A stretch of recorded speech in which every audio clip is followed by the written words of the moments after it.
Welcome back to the I Get Better podcast. I am your host, Charlene Renee. And I'm Phaedra Smith. And on today's episode, we're going to be talking about how I get better when I have faith. Of course, we like to start every episode off with defining the word or topic that we're going to be discussing on today's episode. So, Phaedra, you have the definition of the word faith ready? I do. Well, there's a few definitions. So I will read one of them that I found. One of them just talks about faith being derived from an old, like Latin word, but basically it says it's confidence or trusting in a person, thing, or concept. So in the context of religion, one can define faith as belief in God or in the doctrine or teaching of religion. So when I think about faith, I think about faith as biblically described as is literally being the composed of the hope. It says it's the substance of things hoped for and the evidence of things that you cannot see. So you cannot have faith without hope or also evidence. So that will be sort of my definition along with what I just read. How do you define faith, Charlene, in your life? I think that faith is something that everyone has, whether or not they choose to admit it. And so most people think of faith, they think of religion, or they think of a spiritual belief, which I do as well. But I think beyond that, we are every single day choosing to put our faith in something. And that is the thing that drives our behavior and drives our life and what we do. We get in our car, we have faith that it's going to turn on, and we have faith, and we make all these plans in life based on the fact we believe something is going to happen that hasn't happened yet. And so faith is important. I think recognizing the power in it is also important, and not discounting it or saying, well, I'm not religious or I don't have faith. Well, you still have faith in something. Maybe you have faith in yourself or science or whatever, technology, all of these different things that you choose to put your belief in, and you don't see until it happens. And that's where your faith is. Right. I think that was so good. It was, you literally described that definition. I think for a lot of people that did grow up in church, a lot of times you don't understand what all of that means. It's a subject of, it's the substance of things hoped for. You hope that your car will crank up every morning. Mm-hmm. The evidence of things that you can't see yet, the car actually does crank up. So so I think that people realizing that whether you think you have a belief system or not, everyone believes in something. Therefore, everyone has faith. So yeah. And then I ask people sometimes, especially like some of my clients, where is your faith? Because ultimately that's where your emotions are, that's where your drive is, that's where you act, all of those things. And when you are experiencing negativity or anxiety or any of these things, it's because you put your faith in something. You put your faith maybe in a bad thing or in believing that something bad is going to happen that hasn't happened yet. So the faith is there, but it's misplaced. And so being able to identify where it is and maybe where you need to shift it can be the key to you seeing change and seeing growth and seeing, positive things show up in your life. But faith is very, very, very significant in all of our lives. So let's talk about some of the barriers. What prevents people from putting their faith? I guess, like I said, everybody has faith. What's one of the barriers to putting your faith in things that you would like to hope for? For that matter, I think you hit, the nail on the head when you mentioned number one, like your faith being misplaced. And I think it has a lot to do with your thoughts. So even people that say they don't have faith, which now we've already defined that they do, a lot of it has to do with our thinking. So people that do say they have faith, I have clients all the time, they say that, well, I am a believer. I do believe in God. And then I start to ask them, well, tell me what problems do you have? What issues are you having?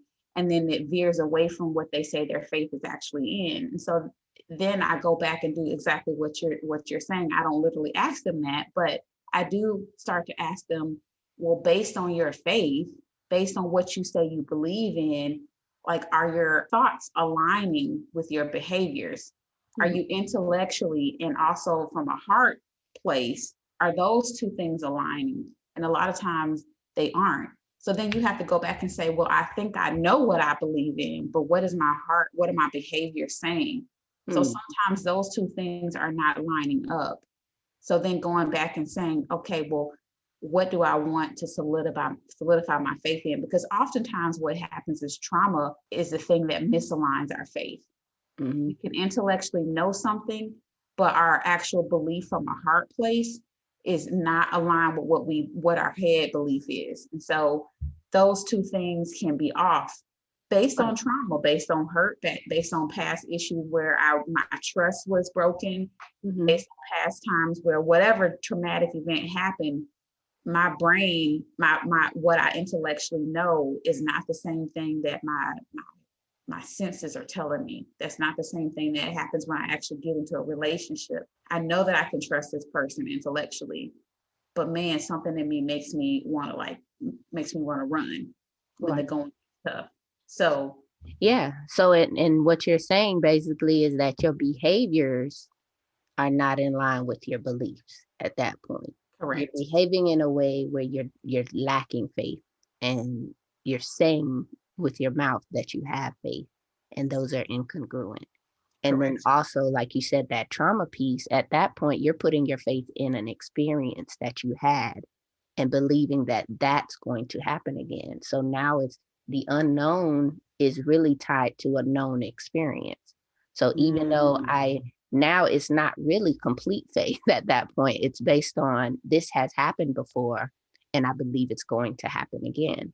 So it's something I've already seen. It's different when you're trying to have faith for something you have never experienced and you haven't seen yet at all.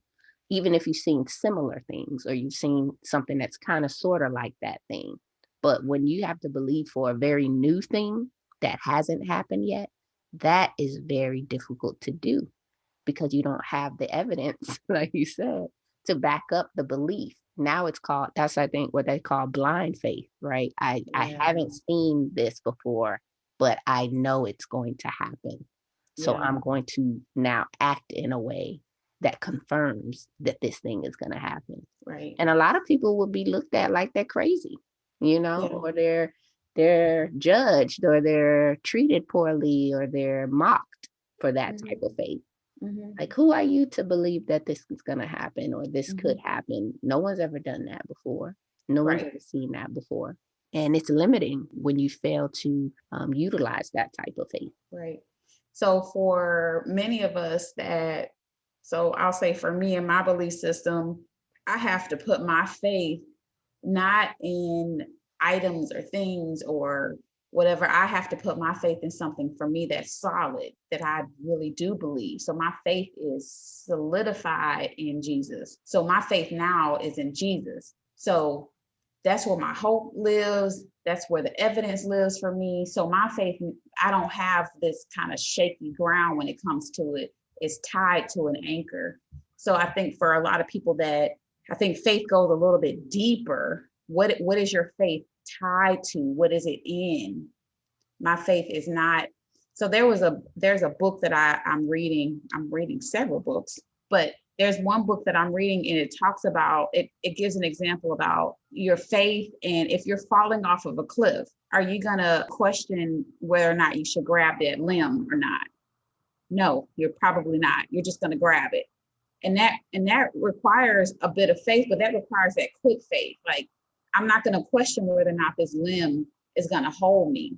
So it's like, what is my faith in? What is my faith anchored in? Would be the next question Hmm. for a lot of people. And so some of this really requires you to dig deeper. Like I really, for me in my life, I have realized I can't have faith in myself. I can't have faith in other human beings. That for me is Right. not so solid.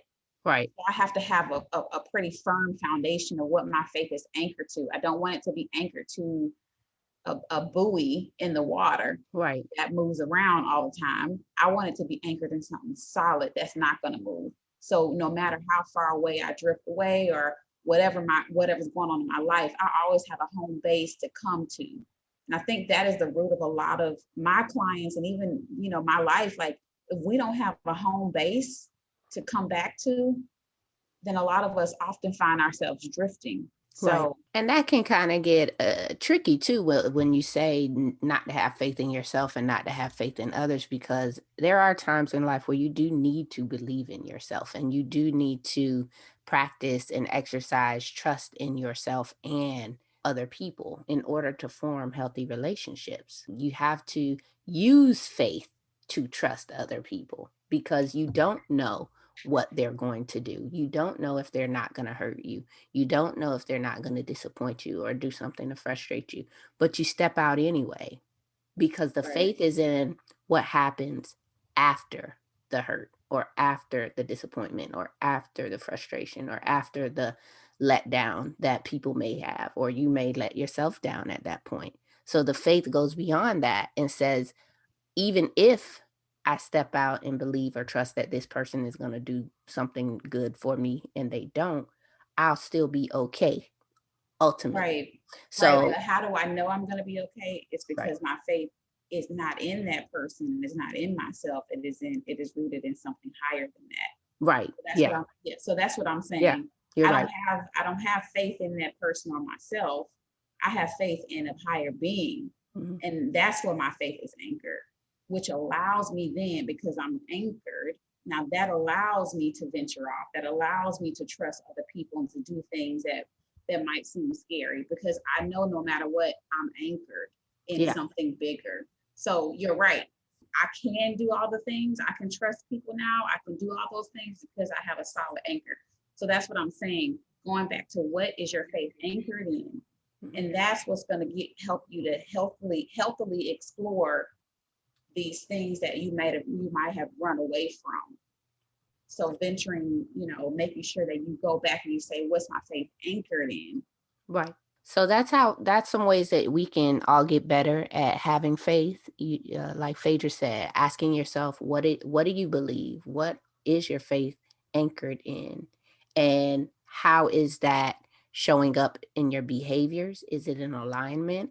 What are some things you may need to go back and heal from and get through that may be a fear that you've had from trauma or some other significant incident in your life so that you can start to place your faith in the right things rather than the wrong things, rather than having faith that something bad is going to happen to you, which creates anxiety or creates this excessive fear and lack of distrust and lack of trust. So, starting there to begin on that journey to get better at faith and then seeing what it does for you, Yeah, keeping track on how powerful that can be. yeah, I love that. Well, that's our time for today. We want you to like, share, comment, subscribe, review, rate this episode. We want to hear back from you. You can always reach us through email, instant message. We want to engage with you more. So, Until next time, let's keep getting better so we can do better in order to be better.